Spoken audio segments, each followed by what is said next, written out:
Linha Internacional.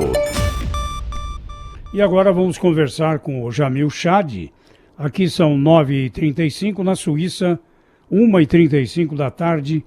Bom dia, boa tarde, Jamil Chad. O FMI finalmente se pronuncia preocupado com o problema de saúde que se sobrepõe à economia mundial. Quais as providências? Bom dia.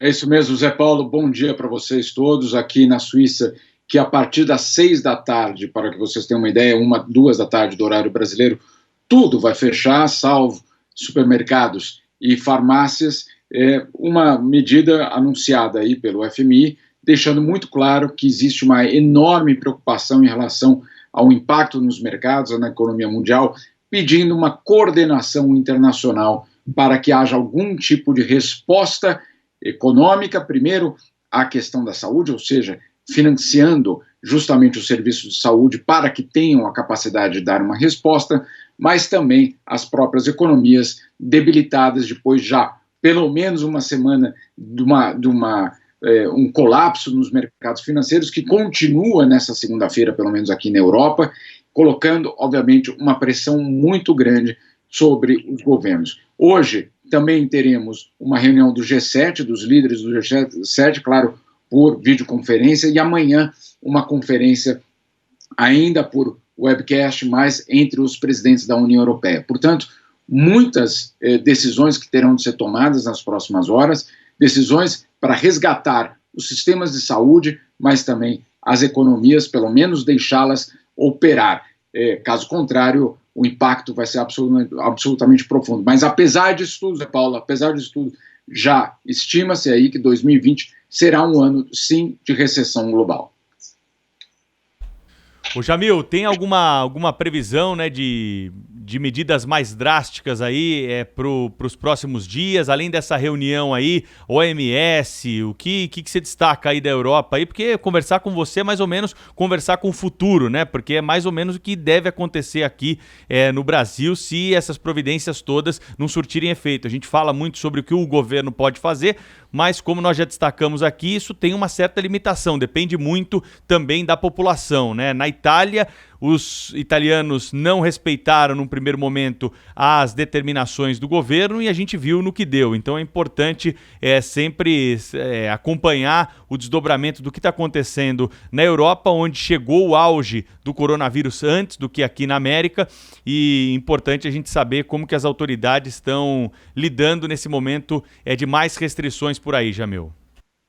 Pedro, gradualmente a gente vai vendo várias restrições sendo implementadas. Vou te dar um exemplo. Na quinta-feira, o Emmanuel Macron fez uma alocução, uma declaração em rede nacional, dizendo que várias medidas seriam tomadas, pedindo para as pessoas não saírem, etc, etc. O que aconteceu no fim de semana? Um baita sol de quase primavera na Europa, e o que se viu foi os parques basicamente cheios, com pessoas inclusive nos restaurantes, etc., e um governo extremamente preocupado justamente com o fato de que a população não seguiu as ordens do governo. Portanto, existe sim a possibilidade de que ainda hoje tenhamos aí uma quarentena sendo aplicada na França, no mesmo modelo da Itália e da Espanha. Por quê? Porque justamente as medidas intermediárias aparentemente não surtiram efeito, ou pelo menos não convenceram a população de que ficar em casa é uma atitude, inclusive, de responsabilidade social. Então, provavelmente, esse é o caminho. Agora, o que nós também estamos aguardando aqui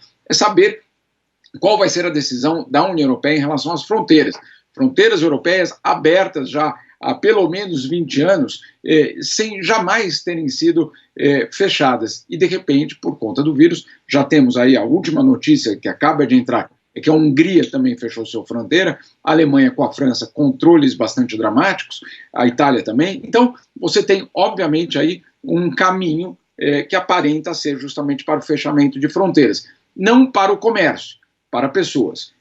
Claro, na tentativa de manter abastecido o mercado europeu. O mercado europeu hoje ele é absolutamente dependente um país do outro. Não há mais, por exemplo, como você garantir o abastecimento de frutas na Alemanha sem o carregamento espanhol, né? Então você tem, obviamente, essa necessidade de que, pelo menos para os produtos, haja essa abertura. Mas é uma situação absolutamente inédita, Pedro. Eu insisto, é desconhecido, nem governos, nem população sabem exatamente como reagir. Hoje, os suíços vão, por exemplo, aqui, a partir das 6 horas, basicamente fechar tudo, e você vai ter, obviamente, muitas novidades no que se refere ao comportamento das pessoas, ao funcionamento da economia, ao funcionamento das instituições, saber se você paga ou não paga imposto, saber se você pode ou não trocar uma peça do carro que estava prevista para ser trocada essa semana. Obviamente, nada disso vai acontecer. Eu, por exemplo, para vocês terem uma ideia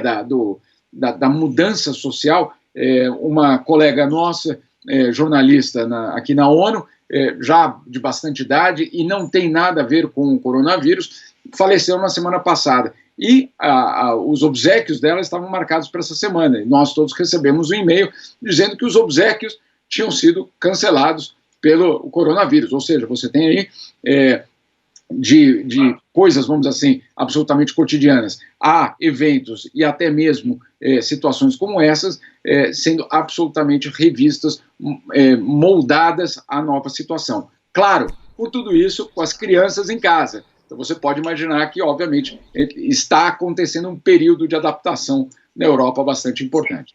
E por aqui também tivemos aí o fechamento de fronteiras dos nossos vizinhos, né? Argentina, Colômbia, acho que Paraguai também, né? Também todos preocupados aí com a propagação do coronavírus. Enfim, é o assunto único, hein? Estamos monotemáticos já faz semanas, hein, Jamil Chad? Um abraço para você. Até depois. Um abraço, cara. Um abraço a todos.